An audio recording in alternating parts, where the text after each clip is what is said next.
Well friends, this is the third time I've gone to film this video. The first time I was not coherent and I did not get my point across and it sucked. Just being honest. Second time, I did not turn the microphone on, so I did the whole video all over again and it was much better, and I went to edit it and there was no audio. I love telling you guys these things because I just feel like you get to know me better, and you also know that I'm super genuine with you. You know that I'm not making these things up. I just genuinely do not have my life together and I'm a hot mess all the time. And that's fine. I embrace it and we push through and we just keep going. So today I want to talk about relationships and priorities, but as you guys know if you saw my last video, I'm now no longer Katie the relationship guru who has never been in a relationship before. I know guys, we never thought this day would come, but it did. And so I'm kind of sad because I have to like give up my title, but I don't really think I do in all ways, because here's what I'm thinking. I don't magically know all the answers now, because the whole point of that title was the fact that I really shouldn't know what I'm talking about. But I mean, the same thing kind of applies still. Like, I don't have all the answers. I don't magically know everything. So what we're gonna go with for now is I'm Katie the relationship guru who has barely been in a relationship before, and we'll just see how the title progresses as time goes on. So what's up you guys? It's Katie the relationship guru who has barely been in a relationship before, and today I want to talk about this idea of being intentionally single and prioritizing other things over relationships in your life. And I just want to start by saying, okay, if you and Jesus have had a chat and you're like, okay Lord, what am I supposed to do with my life right now? And he's like, yo, I need you to be single, own this time, discover me, discover you, and then go forward and do other things with your life for now. That is fine. That is a completely different situation than what I'm gonna kind of be speaking into today. If you really feel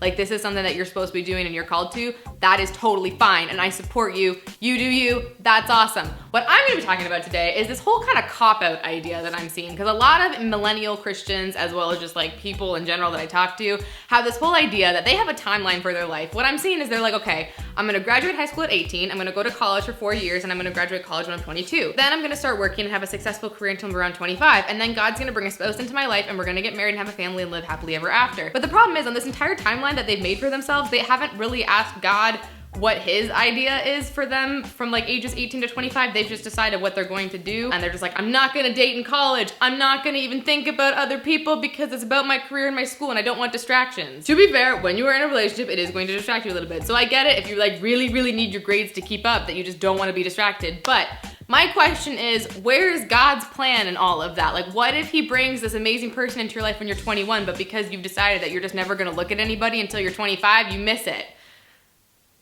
What then? That's sad. To me, prioritizing school and work is super important and everybody really should focus on these things. But the problem is, if you make it become your whole life, your priorities follow you as you go through life. And I think people are also operating under this false idea that life gets less stressful when you're done college. Like, nuh-uh. You got car payments, you got insurance things, you got taxes, you gotta get a down payment on a house, you gotta find a job. There's a fun thing to do. It's not like, boom, as soon as you're graduated and you don't have to hand in assignments every day and talk to professors, that your life gets magically easy and wonderful and floating happiness. Priorities follow you throughout your life, I guess is what I'm saying. And so if you decide that school and work will be the main priority of your life, then school and work will be the main priority of your life. And then when you get to that point or period in time or age when you decide that this is now the time for you to be in a relationship, you'll just be adding them on to your already decided life, and you won't ever fully prioritize them. And if you want your relationship to work, you have to prioritize each other. You have to prioritize your relationship. I guess the main concern for me with all of this is just the fact that we really can't push our own agenda over God's agenda. So if we always have this timeline of exactly when we're gonna do what, and we just won't budge at all,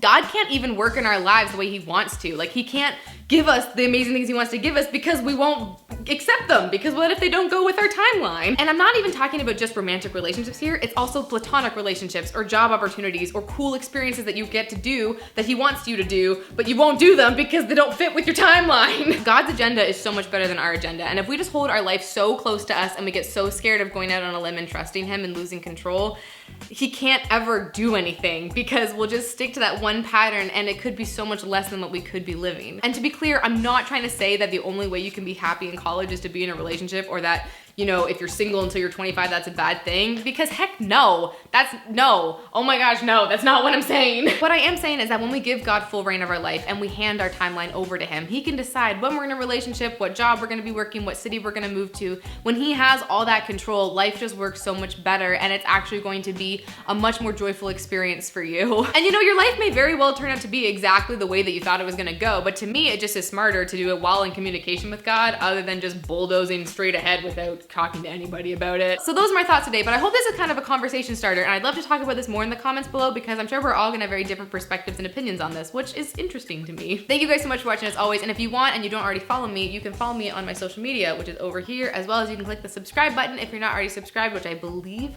is here. And until the next time I see you guys, have a great life. don't be stupid or make bad decisions. Bye. This microphone better be on or I will do something I regret.